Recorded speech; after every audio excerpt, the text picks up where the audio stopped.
Hello, boys and girls, and welcome back to another novel with me, Mrs. Vincent.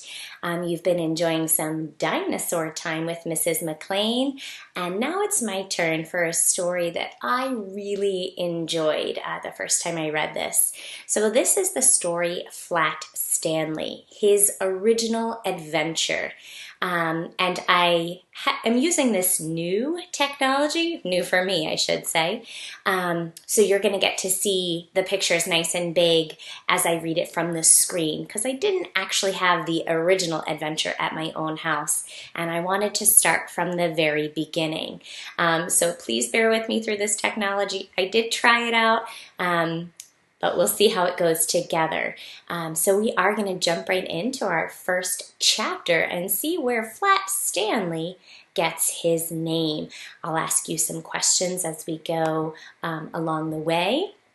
We'll talk about some vocabulary whenever it works. And then I have a fun, hopefully fun challenge for you at the end of this chapter. Here we go. Chapter 1, The Big Bulletin Board. Breakfast was ready. "I will go wake the boys," Mrs. Lambchop said to her husband, George Lambchop.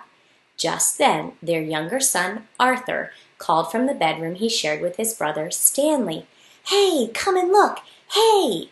Mr. and Mrs. Lambchop were both very much in favor of politeness and careful speech. "Hay is for horses, Arthur, not people," Mr. Lambchop said as they entered the bedroom. "Try to remember that."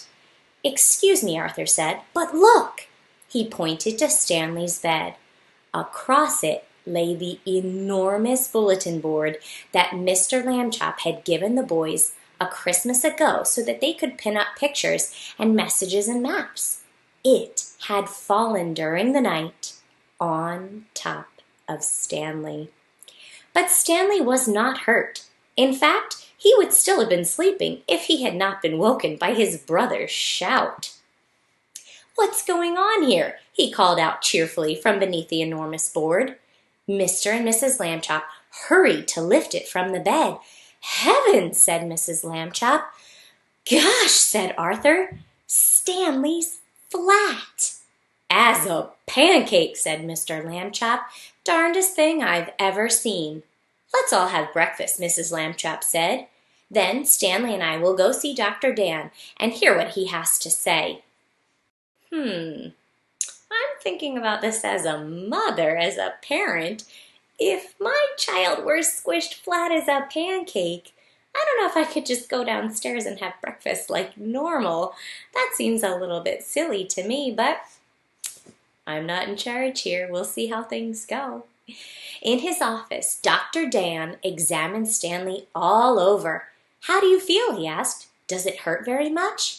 "Well, I feel sort of tickly for a while after I got up," Stanley Lambchop said, "but I feel fine now." "Well, that's mostly how it is with these cases," said Dr. Dan. "We'll just have to keep an eye on this young fellow," he said when he had finished the examination.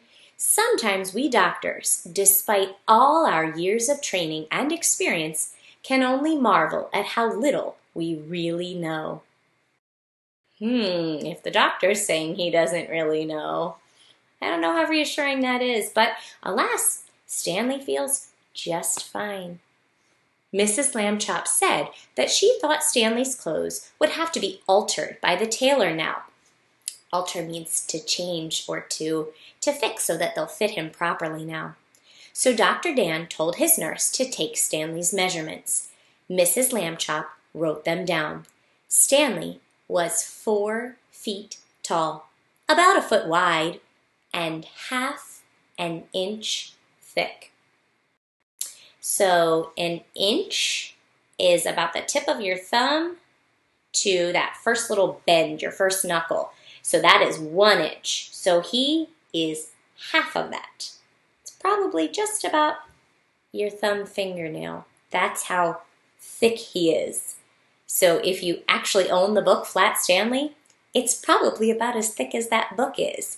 He's really, really thin, like a pancake. So we know our character is Stanley. We have some other characters, his mom and his dad and his brother, but Stanley's the main character in this story. We know that the setting is in his house at first, and then he travels to the doctor's office.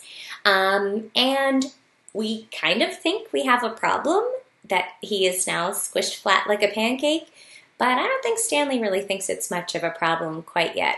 So we'll see if this does truly become a problem as we make our way further into our story. Know that with this chapter, I am actually including, I've seen this posted, so this is not my own idea, full disclosure. I gave you guys the option, if you would like, there is a little printout of an emoji version, an emoticon of myself. So what I'm hoping that you guys might do as you're traveling in your own house, in your own neighborhoods, maybe going to the park or on some hikes, if you would like to take me, the flat version of Mrs. Vincent, along with you and take pictures of your adventures that you're taking with your friends and family right now, and feel free to send them to me. You can email them to me. You can put them in your Google Classroom in the enrichment tab, however you want to get it to me. If you would like, you can print that copy of myself out if you would like, or if you don't have a printer like myself, you could draw your own version of me. Just get a piece of paper, construction paper, and draw Mrs. Vincent, myself, and take that piece of paper with you, and you can take me on your own little adventures with you. So again, you can print it if you would like. You could draw your own, however you'd like to do it, but certainly send some pictures to me if at all possible. I would love to see the adventures you guys are taking right now.